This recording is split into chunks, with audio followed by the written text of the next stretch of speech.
Merhabalar, Medya Haber ekranlarında özel bir programla yine sizlerleyiz. PKK'nın yasaklı örgütler listesinden çıkarılmasına dair yürütülen kampanya çığ gibi büyüyor. Özellikle uluslararası, internasyonalist bir kampanyaya dönüşen PKK'nın Avrupa'da yasaklı örgütler listesinden çıkarılmasına ilişkin devam eden kampanyayı değerlendirmeleri açısından, kampanyanın önemi açısından sohbet edeceğimiz hem Almanya'dan hem de Fransa'dan bugün konuklarımız var. Konuklarımızı öncelikle tanıtalım. Roland Meister, kendisi Almanya'da tanınmış bir avukat. Öncelikle ona merhaba diyelim. Roland, bugün programımıza katıldığın için teşekkürler. Davet ettiğiniz için teşekkürler. Sizinle olmaktan memnunum. Thank you. Aynı zamanda Cyril Beignot, Fransız Komünist Partisi uluslararası temsilcisi de bizlerle. Fransa'daki kampanyanın Fransa'daki ayağına büyük katkısı Sevgili var. Cyril, bugün bize katıldığın ve bu röportajı kabul ettiğin için teşekkürler. Beni davet ettiğiniz için teşekkürler. Aynı zamanda Lucas Itil bizlerle. De Linke partisinden, Sol Parti'den, Almanya'nın Arlen bölgesi sözcüsü kendisi.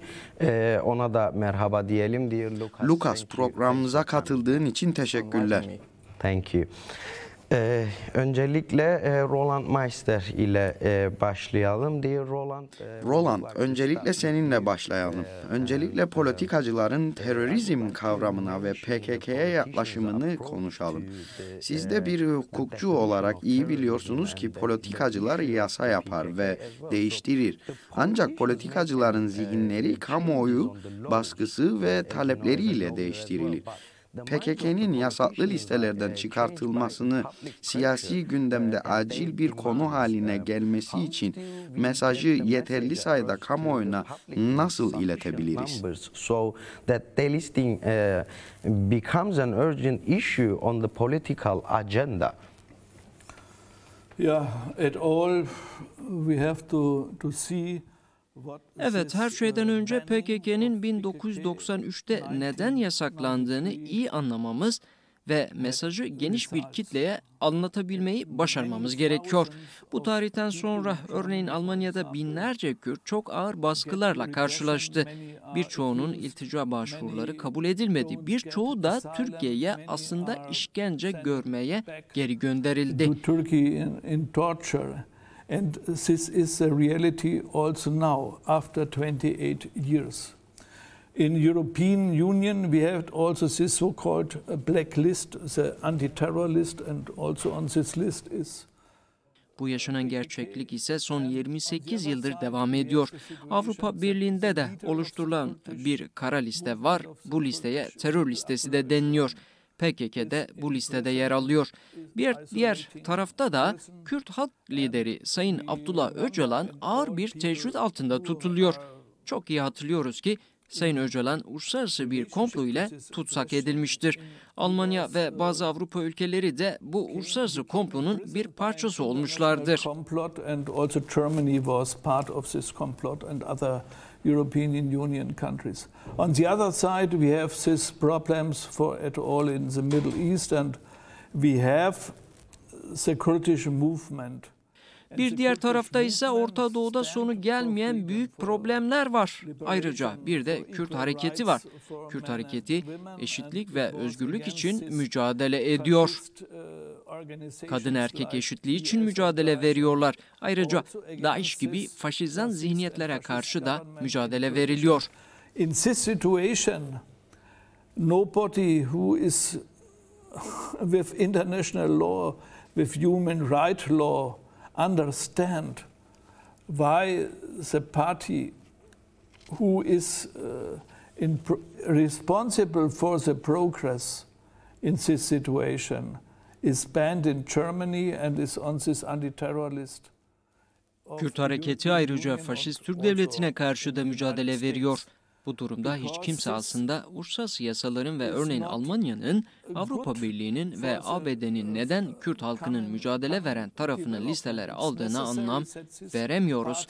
Önümüzdeki süreçte PKK'nın yasaklanması ve liderinin de izole altında tutulması hiçbir işe yaramayacaktır. PKK ve Sayın Öcalan, Irak, İran, Suriye, Türkiye ve bölgedeki tüm ülkelerde halkların özgürleşebilmesi için çok önemli bir role sahiptir.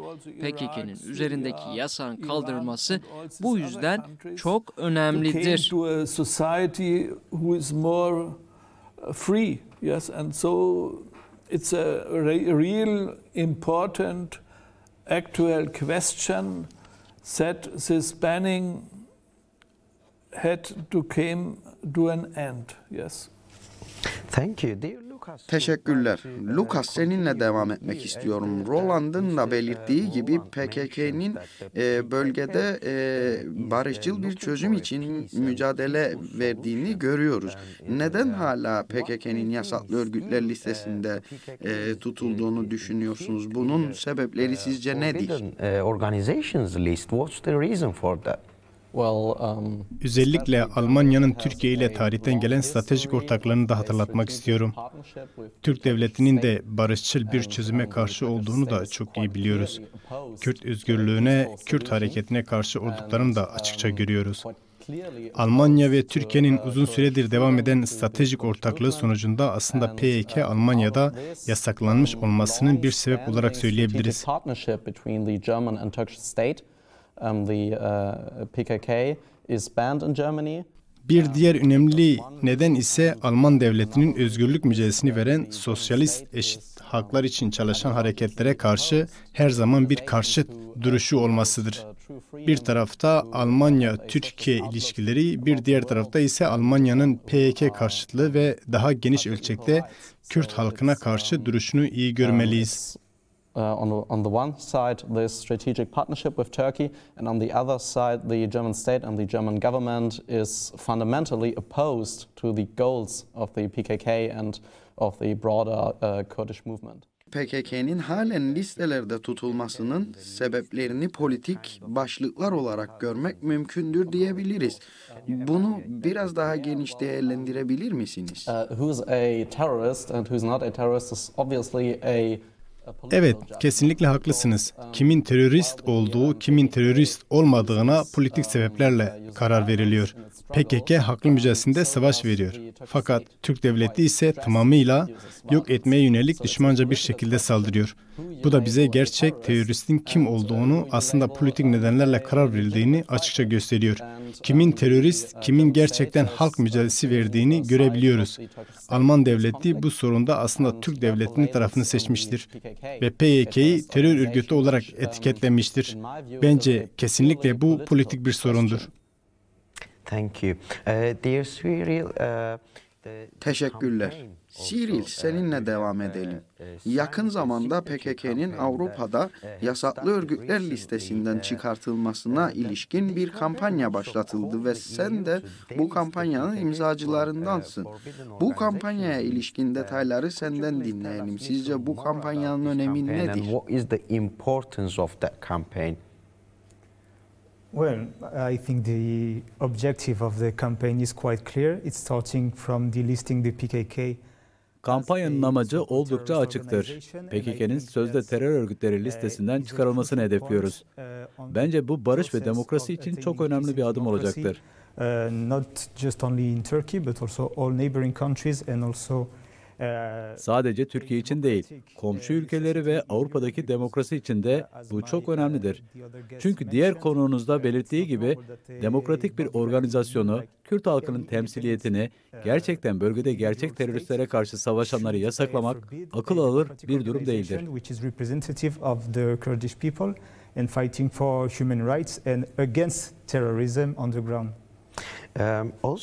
Aynı zamanda PKK'yı terör örgütü olarak etiketlemekten Lucas da bahsetmişti. PKK'yı terör örgütü olarak etiketlemek sizce Kürt halkını ve hatta ciddi anlamda Avrupa'da diasporadaki Kürtleri de terörist olarak etiketlemenin önünü açıyor mu?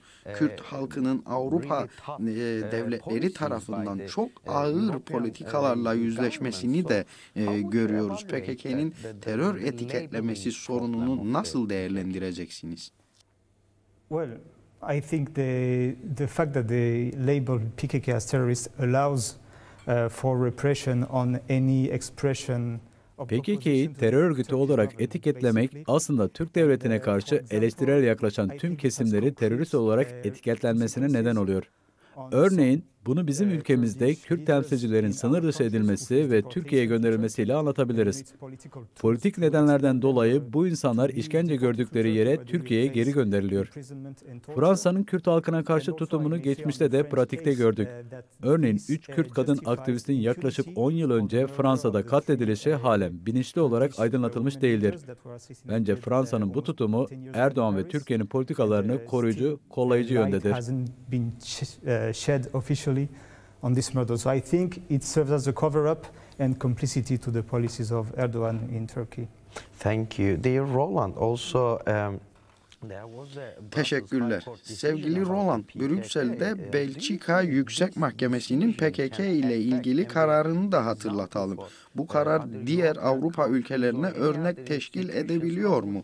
Programımızdan hemen önceki sohbetlerimizde bu konunun çok önemli olduğundan ve izleyicilerimiz için açıklığa kavuşturulması gerektiğinden bahsetmiştik. Brüksel Yüksek Mahkemesi'nin kararının diğer ülkeler için örnek olup olmayacağına ilişkin neler söyleyeceksiniz? As an example for other countries. Yes, you know, we have on one side we have this so-called anti-terrorist and Şunu iyi biliyoruz ki terör listelerinde PKK'nın yer alması büyük oranda Alman devletinin eliyle gerçekleşmiştir. Bunu farklı belgelerde de görebiliyoruz. Birçok Avrupa devletinin Kürt kurumları ve Kürt organizasyonlarına karşı da sorunlu yaklaşımlarını biliyoruz. Fakat hepsinin üzerinde Almanya vardır. Almanya yıllardır Kürt insanlarına karşı PKK'nın listelerde olmasından kaynaklı binlerce dava açmıştır. Peki terörizm nedir? Trials against Kurdish people, so-called cadres of PKK. And what's terrorism? Yes. Almanya ve Avrupa Birliği PKK'nın terörist olduğunu söylüyorlar. Bu noktada şunu söylemek lazım. Gerçeği konuşmalıyız. Kürt hareketi Ezidi halkına yardım ediyor. Kobane'yi DAEŞ'ten özgürleştirdi. PKK antifaşist bir mücadeledir. Antiterörist bir organizasyondur. Bir özgürlük mücadelesidir. Bu bağlamda PKK ve Kürt halkının yetkililerine ilişkin Belçika Yüksek Mahkemesi'nin kararı kesinlikle yerinde bir karardır. The liberation struggle or anti-fascist struggle is terrorism. And in this manner, the decision of the Belgian High Court about accusations against different Kurdish people is very important. Uluslararası yasalar şöyle söylüyor, kolonyalist ve dış güçlere, faşist rejimlere karşı silahlı mücadele vermek, kendi kendini yönetme hakkını savunmaktır, diyor. Almanya yani şunu mu demeye çalışıyor? Yani Türk faşist rejimine karşı savaşmak terörist olmak anlamına mı geliyor? Gerçek ise şu ki hatta Paris'teki 3 kadın aktivistin katledilmesinden de bahsetmiştiniz. Germany or the European said yes we are the judges who said the struggle against this fascist government in Turkey. Ben de size şunu hatırlatayım. Türkiye, Sur'da, Diyarbakır'da Türk devleti insanları katletti. Türk devleti zehirli kimyasallarla saldırılar yapıyor. Gerçek terörizm budur. Türkiye, uluslararası yasalara uymuyor. Uluslararası yasalar Belçika Mahkemesi'nin söylediklerini söylüyor aslında. Faşist, diktatöryel rejimlere karşı, ırkçılığa ve işgallere karşı özgürlük mücadelesi vermek terörizm değildir. Aslında bu kampanyadaki en büyük argümanımız da budur. PKK'nın bir terör örgütü olmadığını buradan açıkça görebilirsiniz. Struggle for liberation against fascist dictatorship, against racism is not terrorism, it's justified. And that's one of the main questions we have to say also in this campaign. Exactly. So can we make it more clear that Şunu daha netleştirelim ve altını çizelim. Brüksel Yüksek Mahkemesi'nin kararı aslında uluslararası yasaları baz alıyor. Fakat halen Almanya'da mahkemelerin bu yasaları göz önünde bulundurmadığını, buna uygun davranmadığını altı çizilmesi gerekiyor. The decision in Belgium is based on European Convention on Human Rights. It's based on different international resolutions of United Nations. Belçika Mahkemesi'nin kararı kesinlikle uluslararası yasalara ve uluslararası insan hakları sözleşmelerine, Birleşmiş Milletler'in çeşitli anlaşmalarını da baz almaktadır. Tarihte her zaman bunun örnekleri vardır.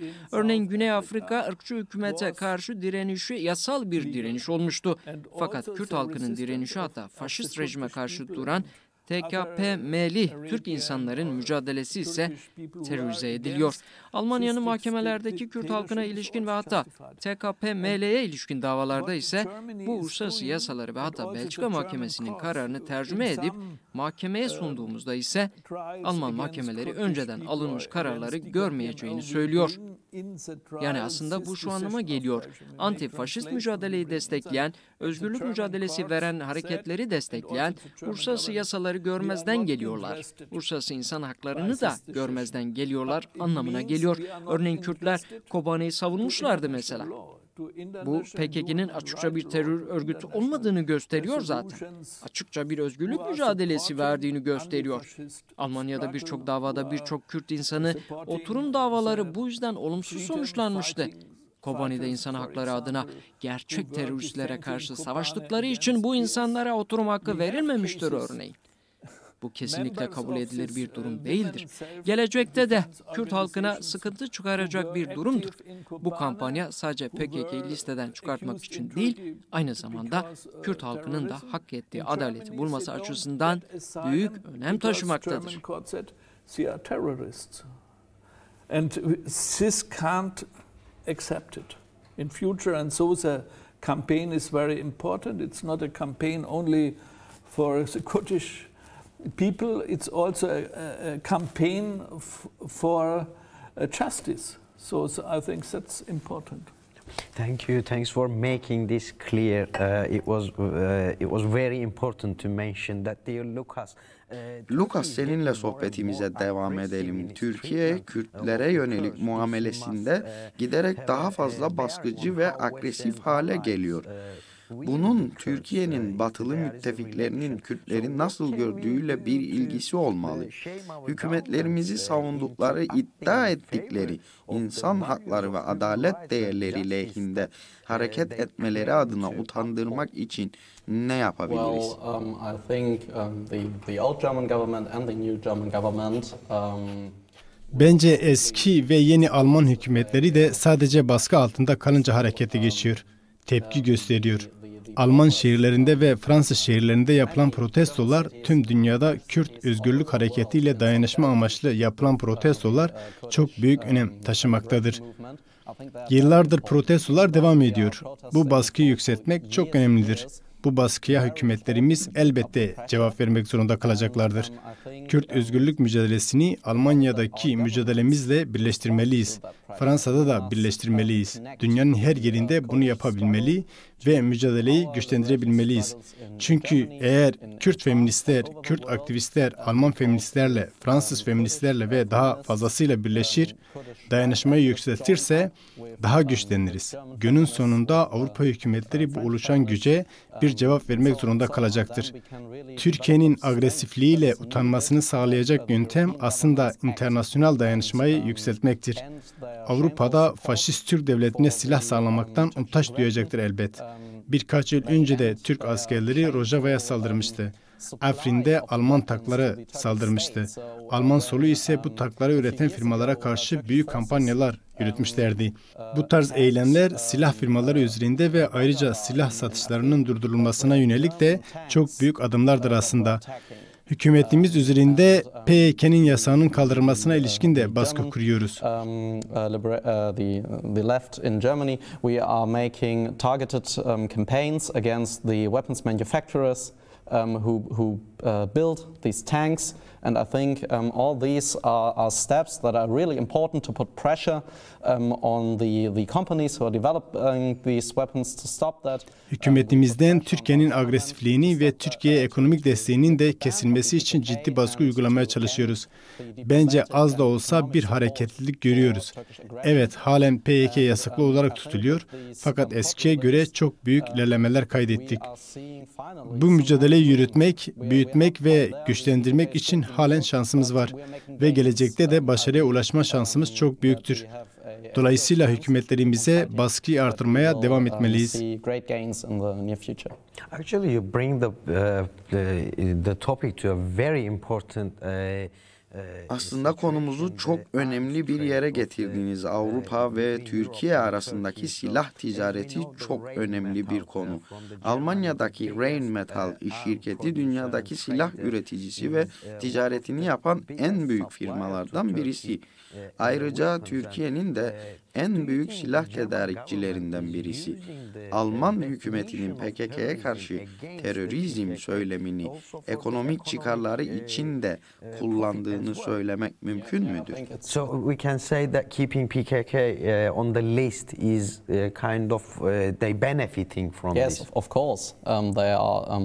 They are making over the years billions in exports of weapons. Evet, kesinlikle bunu söylemek mümkündür. Evet, bunu söylemek mümkündür. Yıllardır devam eden savaştan dolayı Türk ordusuna yaptıkları silah ticaretinden milyarlarca para kazandılar. PKK'yi yasaklayarak Alman hükümeti de çok büyük kazanç elde ediyor. Ben PKK'nin halen yasaklı örgütler listesinde tutulmasından en büyük etkenlerden biri olarak da silah ticaretinin devamlılığının sağlanmaya çalışıldığını söylemek istiyorum. Umarım Alman sol inisiyatifi Rheinmetall firmasına karşı ciddi eylemler yapacaktır. Ayrıca bu firmanın destekçi yan firmalarına karşı da ciddi tavırlar alınacaktır. Umarım bizler Rheinmetall'e gerekli cevabı verebiliriz ve onların Türkiye'ye silah sağlamalarını durdurabiliriz. Siri, seninle devam edelim. Avrupa'da açıkça son yıllarda sağ görüşlü muhafazakar partilerin yükselişini gözlemliyoruz. Avrupa genelinde hükümetlerde köklü değişiklikler de meydana geliyor. Merkel artık Berlin'de iktidarda değil ve Fransa'da Macron Nisan ayında genel seçimlerle karşı karşıya. Bu değişiklikler PKK ve Türkiye ile ilgili herhangi bir politika değişikliği anlamına gelme ihtimali var mı? Well, it's a bit of a complicated question because we don't know the outcome of the election in France, and for other countries it would be on the national basis that we should evaluate. But I will speak about Bu oldukça zor bir soru çünkü Fransa'daki seçimlerin ardından neler değişeceğini kestiremiyorum. Bu durum diğer ülkeler için de geçerlidir. Ben Fransa ile ilgili konuşacağım. Bence Kürt halkına ve PKK'ya karşı Fransa'nın gerçek değişimi hükümetin değişimiyle değil de devlet politikalarının değişimiyle ancak gerçekleşebilecektir. Ne yazık ki sizin de belirttiğiniz gibi sağ görüş büyük bir yükselişte aslında. Maalesef Fransa'da da bu böyle. Bu zihniyet kronikleşmiş Fransız politikalarının değişmesini istemiyorlar. NATO'yu karşılarına almak istemiyorlar. Türkiye'de NATO'nun önemli bir parçası haline geldi. Bir diğer önemli nokta ise sizin de bildiğiniz gibi sağ görüşlü politikacılar mülteci sorununu kullanmayı seviyorlar. Türkiye ise kendini aslında Avrupa'ya bir gardiyan mülteciler açısından da bir bariyer olarak pazarlamayı çok iyi başarmıştır. Buna benzer bir durumu aslında Libya ve Morokko gibi rejimlerde de görüyoruz. Ne yazık ki eğer Macron veya klasik sağ görüşlü herhangi birisini de sandıktan çıksa, Fransa'nın bu insancıl olmayan yaklaşımı değişmeyecektir. And playing a similar role as Morocco, Libya, other oppressive regimes. So unfortunately, if we were to continue having Macron or the classical right wing or the extreme right Lucas'ın dediği gibi aslında hiçbir değişiklik olmasa bile, hükümetimizde de değişiklik olmasa dahi biz bu kampanyayı desteklemek, büyütmek, geliştirmek istiyoruz.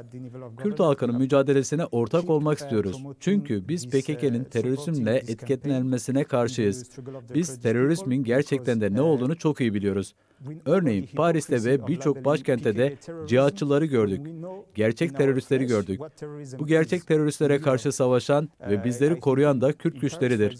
Aynı zamanda eğer mülteci sorununa çözüm arıyorsanız öncelikle barışı sağlamalısınız. Kürt güçleri Suriye'de veya Türkiye'de de barış için başroldedir. Bizim argümanımızsa hükümetler sağ veya sol görüşte olsun fark etmez. Aslında gerçek şu ki teröristlere karşı mücadele veren sadece PKK'dir. Inevitable central factor of peace. So these are arguments that we have to put forward in the debate, whether the government is right wing or left wing. Çok kısaca neden sizce halen PKK yasaklı örgütler listesinde tutuluyor? Well, I think it's because European countries like maintain this close relationship with the Turkish government.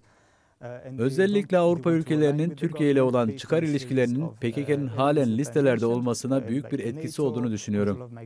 Daha önce de belirttiğim gibi, NATO etkeni yine mülteci sorunu, Soğuk Savaş döneminde Türkiye'nin Orta Doğu'daki kapitalizmi geliştirmesi. Bence Avrupalı devletlerin Türkiye'nin çıkarları doğrultusunda Türkiye ile ortaklık etmesi büyük bir nedendir. Avrupa'nın birçok ülkesinde, Almanya'da, Fransa'da çok fazla Kürt insanı yaşamaktadır. Birçoğu yaşamlarında demokrasi ve eşitliği esas alıyorlar. Bu da aslında Avrupalı devletlerin kendi toprakları içerisinde pek de görmek istemedikleri bir durumdur. And that's not something that our governments want to grow in society also. Roland, sıradaki sorumuzla devam edelim. Kürt halk önderi Sayın Abdullah Öcalan ile ilgili duruma ilişkin sohbetimiz devam ediyor. PKK'nın yasaklı örgütler listesinde tutulması ve Önder Öcalan'a uygulanan ağır tecrit altında tutulmasının bağını nasıl değerlendireceksiniz? Bu durumun aynı sorunun iki yüzü olduğunu söylemek mümkün müdür? I say something about South Africa, and in South Africa it was also a question that the leader of the struggle came free. And also in Middle East, in Turkey and in Europe at all. Evet, bu çok açık ve nettir. Güney Afrika'dan bir örnek vermiştim. Güney Afrika'daki mücadelenin lideri de özgürlüğüne kavuşturulmuştu.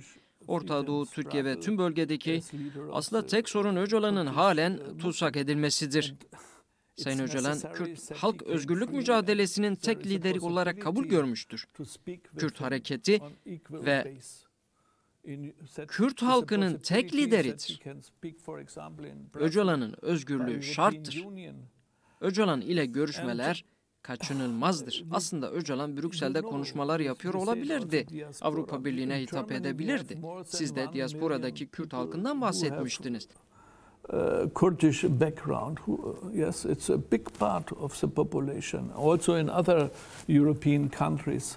And these laws, these decisions of the courts in Germany, this listening the PKK on the anti-terror list in European Union, it is also a racist. Almanya'da 1 milyona yakın Kürt kökenli insan yaşıyor. Bu popülasyonun aslında ciddi bir kısmıdır. Avrupa'nın birçok yerinde Kürt insanları yaşamlarını sürdürüyor. Belçika mahkemesinin kararını örnek alması gerekirken Almanya mahkemeleri ırkçılığa varacak düzeyde karar alıyor.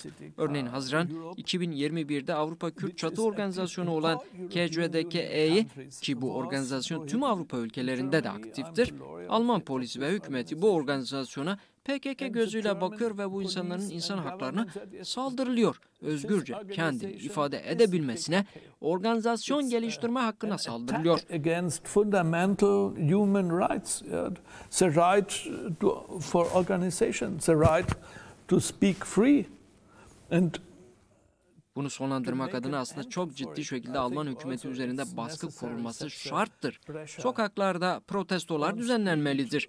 Bu duruma karşı güçlenmemizin yolu dayanışma ve birlikte güçlenmemizden geçer.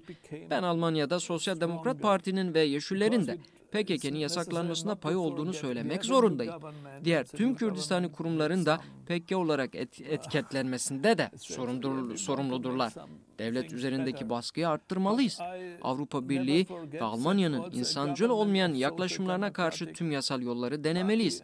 Bu yapılanlar uluslararası yasalara uygun değildir diyebilmeliyiz. Ve ayrıca hükümetler üzerinde bu durumu değiştirmeleri açısından baskı kurmayı da başarabilmeliyiz.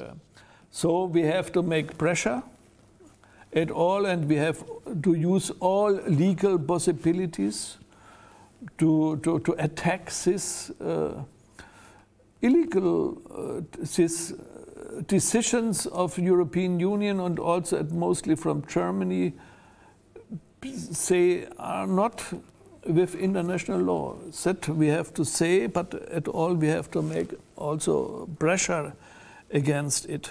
No? Thank you. Dear Lucas, dear Roland has mentioned putting the pressure on governments is very important because as we can see, the keeping PKK Lucas, Roland da hükümetler üzerindeki baskının artırılması gerektiğinden bahsetti. Görüyoruz ki PKK'yı yasaklı örgütler listesinde tutmak ve Sayın Öcalan'ı tecrit altında tutmanın aslında aynı madalyonun iki yüzü olduğu açıkça görüyoruz.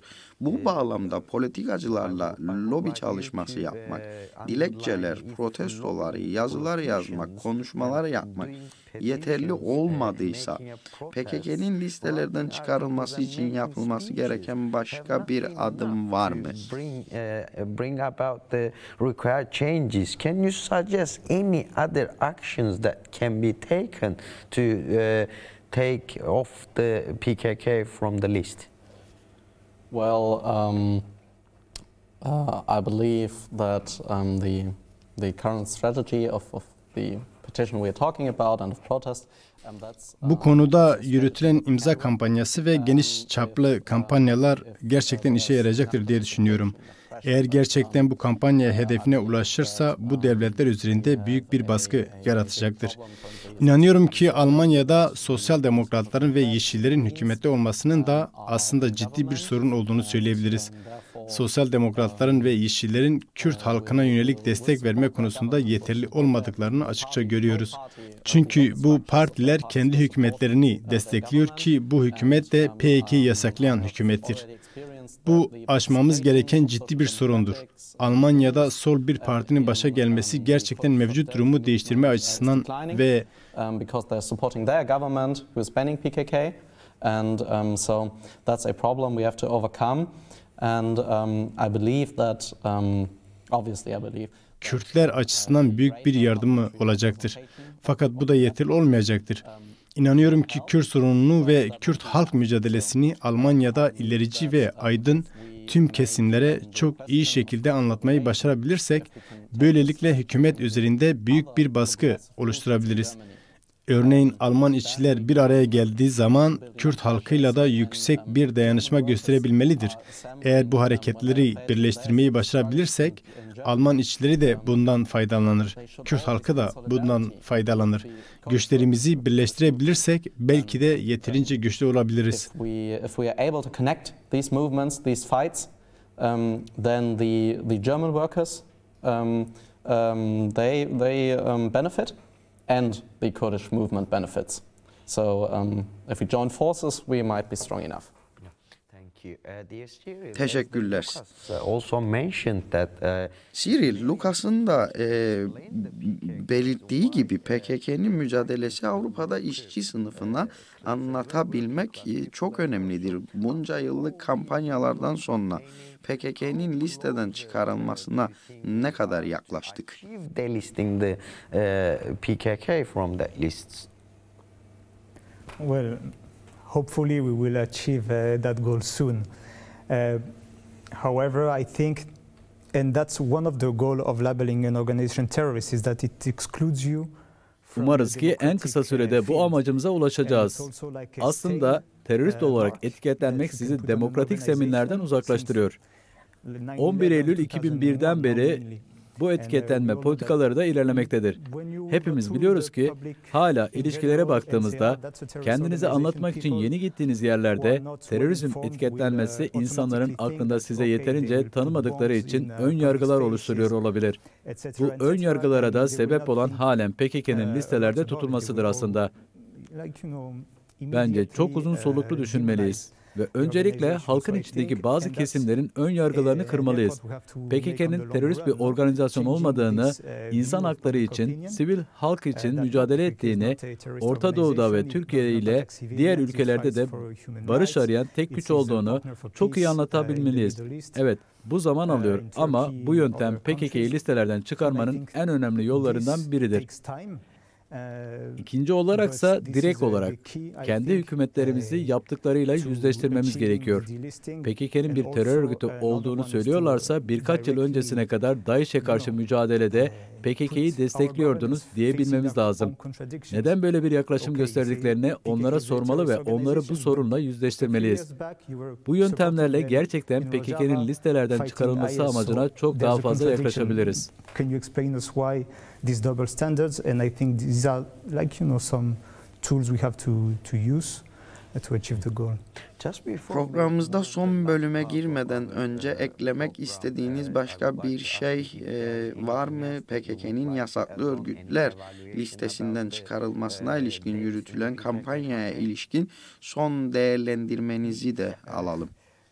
Yes, just to reaffirm our full commitment as a French Communist Party to pursue this campaign, to pursue the fight. Fransız Komünist Partisi olarak bu konuda net tavrımız ortadadır. Bu kampanyanın geliştirilmesi ve büyümesinden yanayız. Sadece Kürt halkı için değil, Türkiye halkları için de Türk devletinin milliyetçi, faşist saldırılarının durdurulması hayati önem taşıyor. Geçtiğimiz günlerde Paris'te 3 kadın aktivistin yıllar önce katledilmesine ilişkin büyük bir protesto yapılmıştı. Bu insanlar bizim ülkemizde, bizim şehrimizde katledildi. Bu protestolarsa bize gösteriyor ki ulusal bir dayanışmayı ve uluslararası bir güçlenmeyi başarabiliriz. Zafere ulaşmak için umudumuzu kaybetmeden büyük bir özveriyle yolumuza devam etmeliyiz. To keep us going in that direction. Teşekkürler. Son olarak mesajınızı almak için size yeniden geri döneceğim. Roland, sizin de son olarak mesajınızı almadan önce eklemek istediğiniz bir şey var mı? Altını çizmek istediğiniz başka bir şey var mı? I think it all. I remember 1993. There was a ban, and in Germany, yes. And the German government thought, so this problem can be solved. 1993 yılını hatırlıyorum. Almanya'da yanılmıyorsam yasaklama bu yılda gerçekleşmişti. Alman devleti o zamanlar bu sorunun çözüldüğünü düşünüyordu. Gerçek ise şu ki Avrupa'da ve Almanya'da da Kürt hareketi gün geçtikçe güçleniyor. Sadece Avrupa ve Almanya değil. Ayrıca Orta Doğu'da Kürt hareketi çok güçlüdür. Kürt hareketi Suriye'de, Irak'ta, İran'da, Türkiye'de çok güçlendi. Türkiye'de parlamentoda da Kürt insanları yerini aldı. PKK'yı yasaklamak aslında amacına ulaşamadı. Kürt halkı da giderek güçlenmektedir. Aynı zamanda ve bu sözde terör listesine karşı da bakınız çok önemli büyük kampanyalar yürütebilecek düzeye gelindi. The Kurdish people is getting stronger also in the struggle against the bans, against listening on this so-called anti-terrorism. And I think it's time now. Artık bu prosedürün sonlandırılması gerekiyor. Bu yasa kaldırılmalıdır. Diyalog kurulabilecek düzeye gelinmelidir. Orta Doğu ve Avrupa'nın artık bir adım öteye gitmesini istiyorsak PKK listelerden çıkartılmalıdır. PKK'yı yasaklı örgütler listesinde tutmak sadece PKK yandaşlarını değil, örneğin özgürlük mücadelesi veren Filipin Komünist Partisi'nin de terörist diye etiketlenmesine yol açıyor. Bu tanımlama PKK üzerinde birçok farklı organizasyona da aslında olumsuz anlamda yöneltiliyor. Bu da aslında PKK'nin yasaklı örgütler listesinden çıkartılması gerekçelerinin başından gelen bir nedendir. Bir diğer taraftan da Öcalan'ın serbest bırakılmasını sağlamalıyız. Nasıl ki Güney Afrika'da Mandela için bu çok gerekliydi. Öcalan için de bunun yapılması gerekiyor. Artık zamanı gelmiştir. Gerçekten artık zamanı gelmiştir ve böylesi bir kampanyayı başlattığınız için sizi yürekten kutluyorum. It's really time, and so it's good that you are starting this campaign, and it's full with my hard time. Can be part of this campaign. Çok kısaca bölgede bir barış sürecini başlatmak adına PKK'nin yasaklı örgütler listesinden çıkartılması ve Önder Öcalan'ın özgürlüğünün sağlanması ilk adım olarak şarttır demek mümkün mü? There is no possibility for a peace procedure.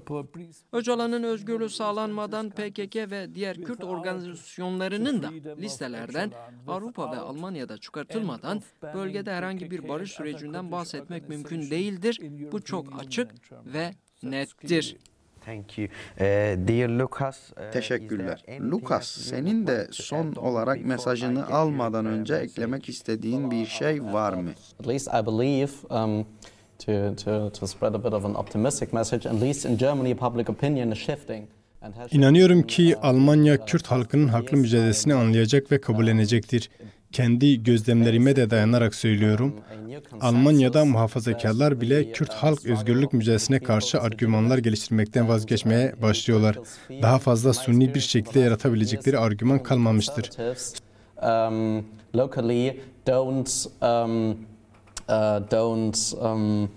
Sorunu bilen, sorunun ne olduğunu anlayan Alman halkı da artık neyin ne olduğunu ayırt edebilecek düzeye geliyor.